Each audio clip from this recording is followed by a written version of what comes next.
Dari mulai rantang sampai mesin cuci utang. Satu-satunya yang lunas cuman istrinya aja. Itu pun karena disyaratkan Pak Kua mesti tunai.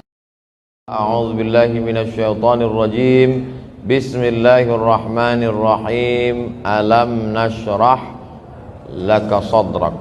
Ayat itu ditujukan untuk Nabi Muhammad sallallahu alaihi wasallam. Alam nashrah laka sadrak. Apakah belum kami lapangkan dadamu? Itu beda Nabi Muhammad dengan Nabi Musa.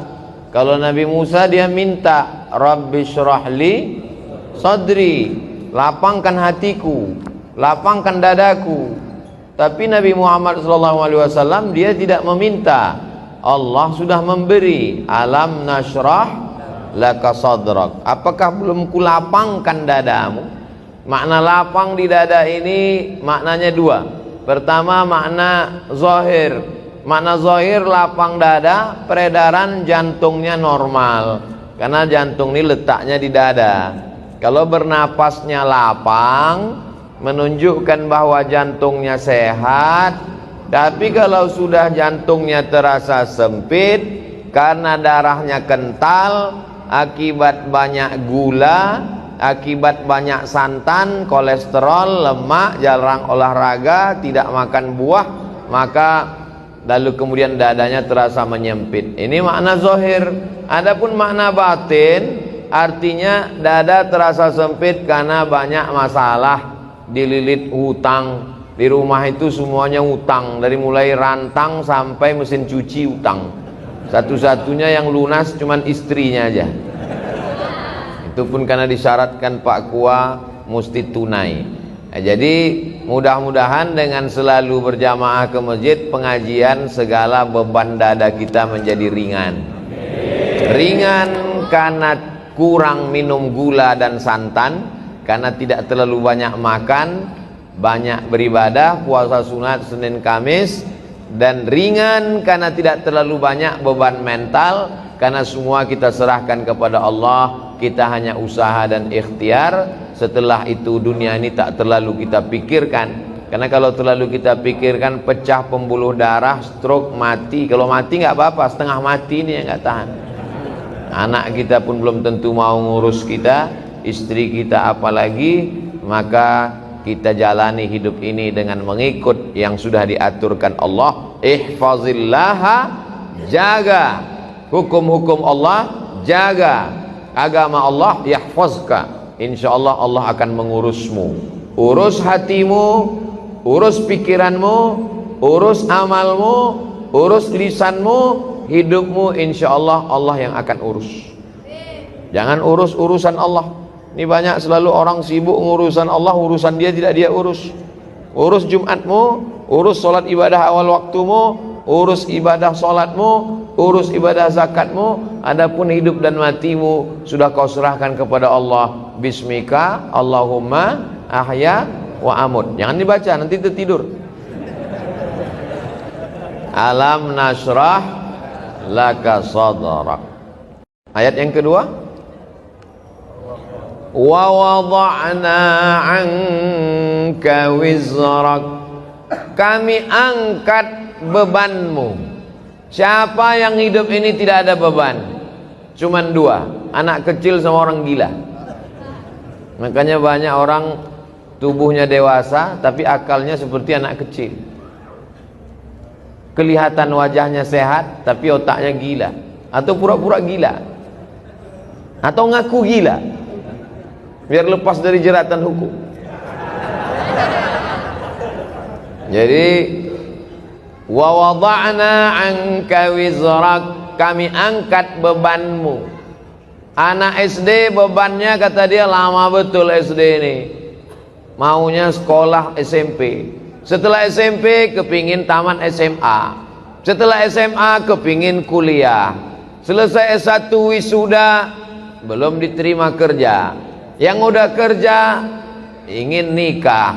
Setelah nikah, nampaknya nanti kalau udah nikah selesai masalah. Ditanya orang, istrinya sudah hamil apa belum? Istri hamil, melahirkan anak. Ternyata anak perempuan, pengennya anak laki-laki. Yang punya anak laki-laki pengen anak perempuan. Ada anak perempuan, ada anak laki-laki, muncul lagi satu lagi anak LGBT. Nauzubillah. Gara-gara tidak dididik agama. Jadi sebetulnya hidup ini penuh dengan beban. Orang yang hidupnya tidak ada beban adalah orang yang ridha menerima ketetapan Allah Subhanahu wa taala. Sakit, ridha bahwa dengan sakit Allah hapus dosa-dosanya. Pulang dari sholat Jumat, sendal hilang, ridha karena sendalnya jelek. Raditu billahi rabba, ridha menerima ketetapan Allah Subhanahu wa taala. Oleh sebab itu kita tidak ingin jadi anak-anak karena kita sudah dewasa. Kita juga tidak mau jadi orang gila karena kita dikasih Allah waras, akal sehat. Maka kita mesti dalam hidup ini jangan hidup jadikan beban, karena ini kesempatan. Berapa banyak orang ingin hidup tapi tidak dikasih hidup. Maka kalau kita banyak berserah kepada Allah, wa wada'na anka wizrak. Ayat yang ketiga, alladzi anqadha dhahrak, beban yang memberatkan pundakmu. Zahrak ini, orang kalau terlalu berat beban di pundaknya, bawaannya nunduk aja.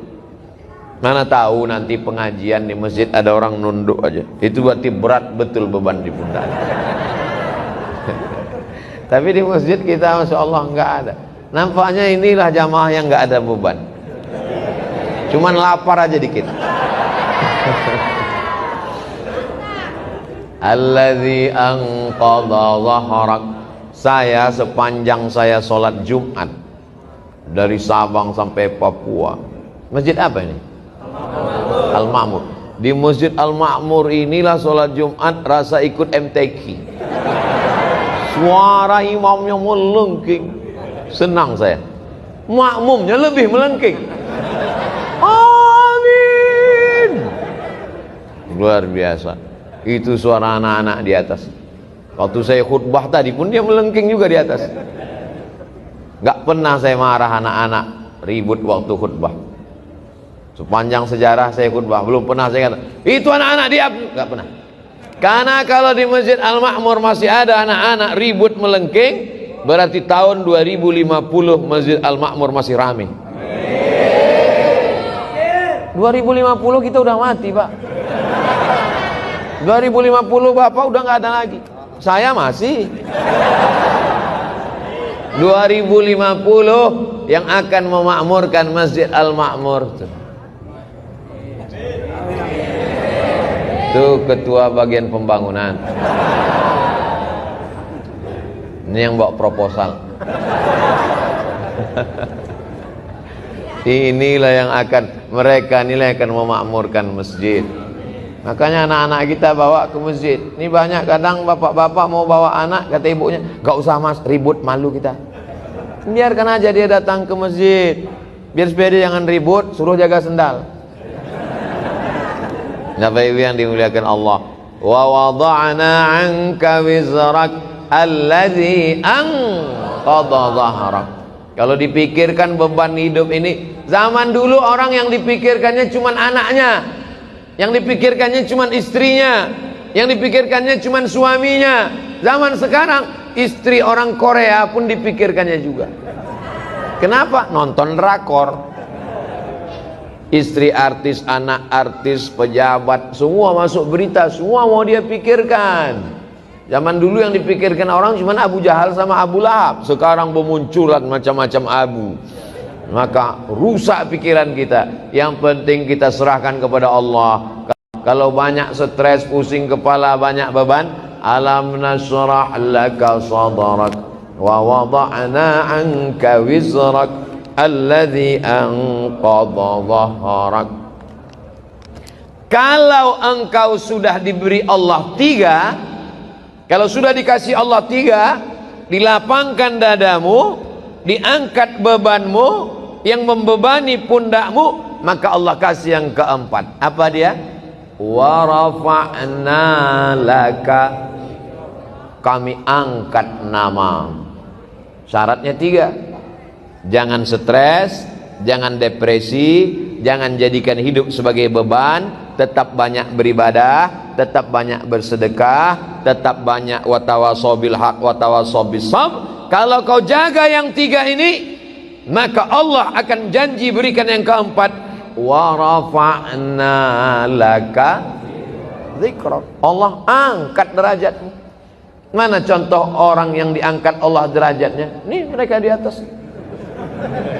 Sedikit lagi sampai ke langit.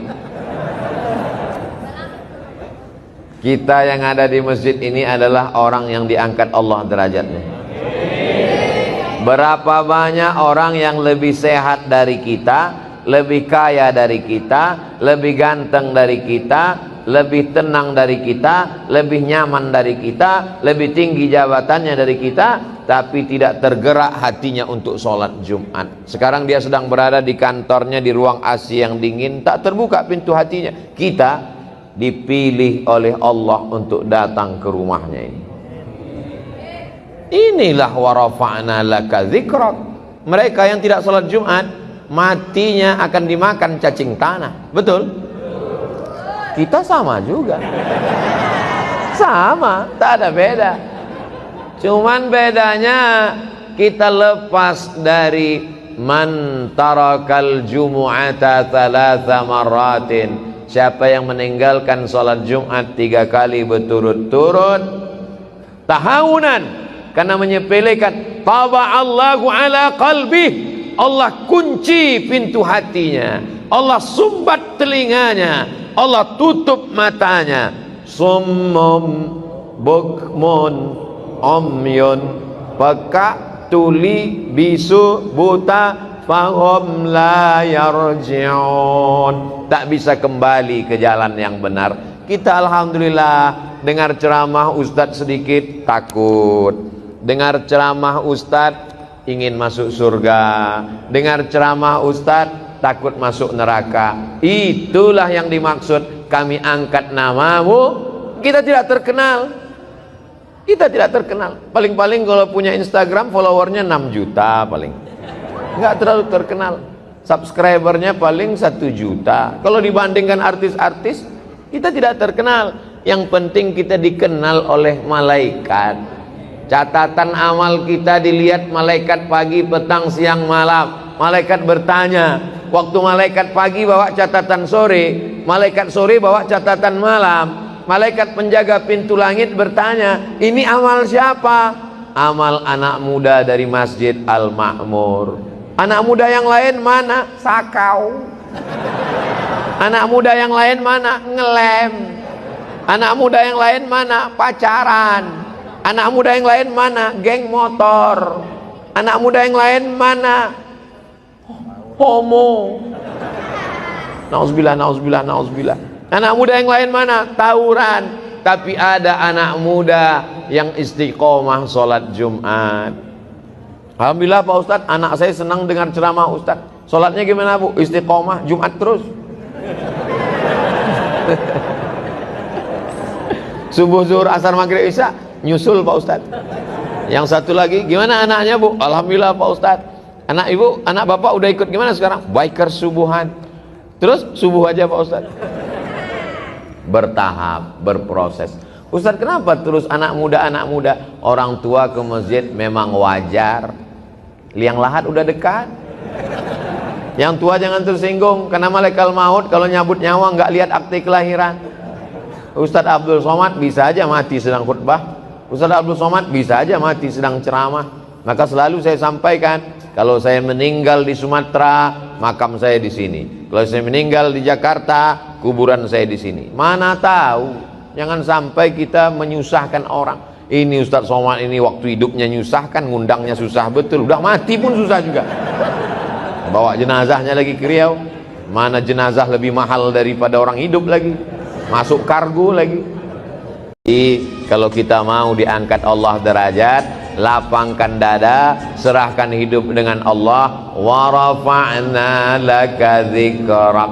Adapun kesulitan hidup, dari mulai rezeki, jodoh, anak, keluarga, kerja, ekonomi, sosial, politik, 2 kali Allah janjikan, fa inna ma'al usri yusra. Diulang sekali lagi, inna ma'al usri. Makanya kalau hidupmu susah, fa inna ma'al usri yusra, inna ma'al usri yusra, fa inna ma'al usri yusra, inna ma'al usri yusra, fa inna ma'al usri yusra, inna ma'al usri yusra. Nama anakmu siapa? Yusra. Gimana hidupnya? Sulit terus Pak Ustaz.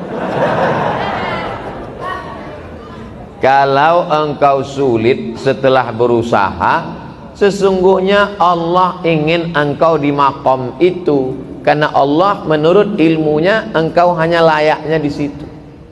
Sama seperti anak kecil minta pisau, umur 5 tahun, minta pisau mah, minta pisau, minta pisau. Dikasih apa enggak? Enggak. Karena kalau dikasih pisau dia akan potong, semua dipotong, kulkasnya dipotong, kabelnya dipotong. Makom kamu cuma sampai di sini. Kalau kamu lebih daripada ini, nanti kamu jadi kufur. Abdul Somad, makommu cuma sampai di sini aja. Lebih dari sini, nanti kau akan jadi jahat. Tapi setelah usaha, saya tidak ingin juga ceramah saya ini disalahgunakan. Besok bapak pagi-pagi dibangunkan sama istrinya, bang, kerja. Makom kita cuma sampai di sini. Setelah usaha, pergi pagi pulang petang, jualan es, hujan nggak turun nggak berhenti, padahal doanya minta panas, hujan. Berarti Allah sedang menguji engkau kesabaran. Sudah dilakukan berbulan-bulan, berarti Allah ingin kau usaha yang lain. Jual es krim turun juga terus hujan, kalau gitu jual payung lah. Begitu sewa penyewaan payung, panas. Sesungguhnya ada pahala di balik itu. Walladzina jahadu fina, orang yang bermujahadah, mencari rezeki, mencari jalan, membesarkan anak, mencari kerja, kuliah, sekolah, pesantren, berusaha, berdakwah. Lanahdiyannahum subulana, kami akan berikan jalan yang akan memudahkan mereka. Fa inna ma'al usri